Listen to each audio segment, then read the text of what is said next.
ഒരേ സമയം അത്ഭുതവും ഒരുപാട് കാര്യങ്ങൾ പഠിപ്പിച്ച് തന്ന ട്രിപ്പായിരുന്നു തിരുനെൽവേലിയിലേക്കുള്ളത്. ശരിക്കും ഒരു മാസത്തിൽ ഒരു തവണ ഇപ്പോൾ തമിഴ്നാട്ടിൽ പോകണമെന്നുള്ളത് എൻ്റെ വലിയൊരു ശീലമായി കഴിഞ്ഞു. 2, 3 കാരണമുണ്ട്. ഒന്ന് ഈ നാടൻ ഗ്രാമഭംഗി കാണാനും മലനിരകളും കാടൊക്കെ കാണാൻ വേണ്ടിയാണ്.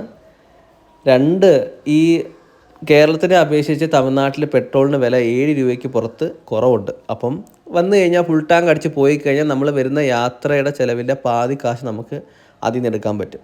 പിന്നെ ഏറ്റവും വലിയ കാര്യം എന്ന് പറയുന്നത് ഒരു ലോങ് ഡ്രൈവിന് പോകാമെന്നാണ്. ഇപ്പോൾ കേരളത്തിൽ നമുക്കറിയാം ഭയങ്കര ട്രാഫിക് ജാമും ഭയങ്കര ഒരു ആൾക്കൂട്ടമൊക്കെയാണ്. എനിക്ക് അത്രയ്ക്ക് ആൾക്കൂട്ടത്തിനോട് താല്പര്യമില്ല.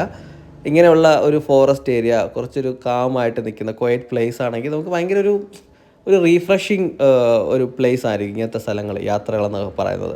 പക്ഷേ ഇന്നത്തെ തിരുനെൽവേലി യാത്ര റീഫ്രഷിന് പുറമെ കുറച്ചും കൂടെ ഒരു അത്ഭുതമായിരുന്നു. കാരണം നമ്മൾ പോകുന്ന വഴി ഇത് നേരെ ചെല്ലുന്നത് ഒരു മുരുകൻ ടെമ്പിളിലേക്കാണ്. അതിൻ്റെ താഴെ ഭാഗത്തായിട്ട് ഒരു ചേച്ചിയും ഒരു മോനും ഇരിപ്പുണ്ടായിരുന്നു. അപ്പം നമ്മൾ ചിന്തിക്കുന്നത് എന്താ, ഒരു സാധാരണ ആൾക്കാർ ഇവിടെ അടുത്ത എവിടെയും ഉള്ളവരായിരിക്കും. അപ്പം വൈഫാണ് അവരുടെ അടുത്ത് വഴി ചോദിക്കുന്നത്. അപ്പം ഞാൻ പറഞ്ഞു മലയാളത്തിൽ ചോദിച്ചാൽ മതി, അല്ലെങ്കിൽ ജസ്റ്റ് അറിയാവുന്ന തമിഴ് ചോദിക്കാൻ പറഞ്ഞു. വൈഫ് തമിഴും മലയാളവും ഇംഗ്ലീഷും ചേർന്നൊരു ഭാഷയിലായിരുന്നു ചോദിച്ചത്. ലക്ഷ്മി അത് ചോദിക്കുന്ന സമയത്ത് ഞാൻ ലക്ഷ്മിയുടെ മുഖത്ത് നോക്കി, കാരണം കുറച്ച് ഇംഗ്ലീഷ് അതിനകത്ത് ഉണ്ടായിരുന്നത് കൊണ്ട്. പക്ഷേ വളരെ നമ്മളെ ഞെട്ടിക്കുന്ന തരത്തിലായിരുന്നു തിരിച്ച് റിപ്ലൈ വന്നത്. നല്ല അടിപൊളി പ്രൊണൗൺസിയേഷനുള്ള നല്ല അടിപൊളി ഇംഗ്ലീഷാണ് ചേച്ചി തിരിച്ച് പറഞ്ഞത്. അതിനുശേഷം ലക്ഷ്മി പിന്നെ മലയാളത്തിലേക്കും തമിഴിലേക്കും ചോദ്യങ്ങൾ മാറ്റിയതും ഞാൻ ശ്രദ്ധിച്ചു. സോ അത്തരത്തിൽ വളരെ ഒട്ടും പ്രതീക്ഷിക്കാത്ത വലിയൊരു എന്താ പറയുക, നമ്മൾ ഞെട്ടിക്കുന്ന ഒരു സംഭവം നടന്ന ഒരു യാത്ര കൂടിയാണ് തിരുനെൽവേലി. അതിനുശേഷവും കുറച്ച് കാര്യങ്ങൾ സംഭവിച്ചു. ഇതാണ് ശരിക്കും യാത്രകളുടെ പ്രത്യേകത. അത് ഒരുപാട് അനുഭവങ്ങൾ നമുക്ക് നേടിത്തരും. കുഞ്ഞുണ്ടായതുകൊണ്ടാണ് ശരിക്കും ഇത്തരത്തിലുള്ള ഒരു സ്ഥലത്തിലേക്ക് പോകേണ്ടി വരുന്നത്. കാരണം അധികം ക്രൗഡായ സ്ഥലത്തേക്ക് പോകുന്നത് കൊച്ചു കുട്ടികൾക്ക് നല്ലതല്ല.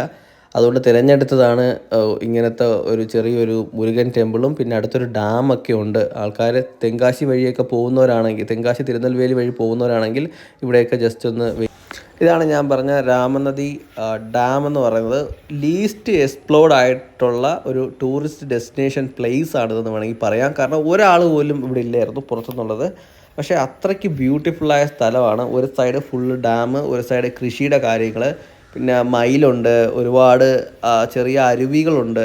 ഭയങ്കര ഒരു സീനിക് ആയിട്ടുള്ള പ്ലേസാണ്. പക്ഷേ ആരും അധികം ഇവിടെ എത്തിയിട്ടില്ല. ആൾക്കാർക്ക് തിരുനെൽവേലി